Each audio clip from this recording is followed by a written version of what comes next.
Well, I'm coming to you from the Music City Center downtown and wanted to respond to an excellent observation made about yesterday's video in the Republican Party before I head into my continuing legal education programs down here, because I could leave 8 hours from now in a persistent vegetative state. But the question was raised that maybe I'd been a little overreactive to the party platform setting forth its fundamental precepts as calling on the spirit of America, and that Donald Trump had ignited the spirit of America. If, was I really thinking they were calling upon some ephemeral spirit, some reality of some kind?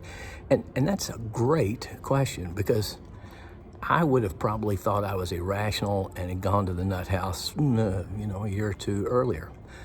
But let me explain a little bit further. We live now in an understanding of the world in which all spiritual elements have been evacuated. Our world is not supernatural anymore. It's just natural. And there's a supernatural realm up there somewhere where God is, where spirits might be, but not down here. That's the general worldview. It's called philosophical nihilism. There's just stuff, and we give the stuff its meaning. Now, here's why this is important. We are created spiritual beings, and we were placed in a body that could die if we sinned against God, but the intention was that we would move forward in our being. There would be progress in our spiritual being, and we would soon have a spiritual body, which Paul talks about in 1 Corinthians 15. But we have to appreciate that we are spiritual beings, which is why we are told to test the spirits. Now, what's fascinating is it's not thinking of spirit like some kind of ghost that floats around any more than we would say that the only things that can be idols are those statuary pieces that we put together, set on our mantles, and bow down and pray to, right? No, clearly the platform was using a metaphor, but metaphors, by definition, pertain to some reality that's trying to be communicated. So we find, for instance, in 1 Chronicles and 2 Chronicles, that there's the spirit of the Medes and the Persians and the spirit of certain rulers. But a most fascinating one, let me read it to you, is this one. It's in 2 Chronicles 36:22.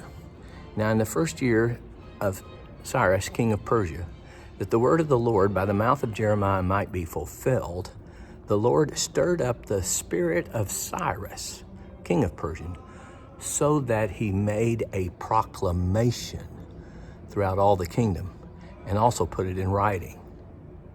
So we see that the Spirit of God works in the spirit of Cyrus, because he's a spiritual being, to put down a proclamation to accomplish God's purposes.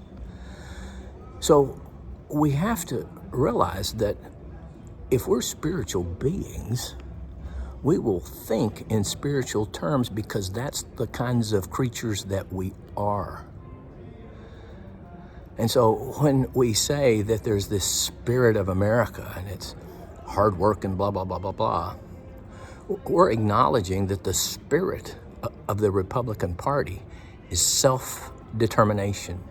By our grit, by our industry, by our intellect, by our strength, we have made America great, and we're calling on that same spirit, metaphorically, to make America great again.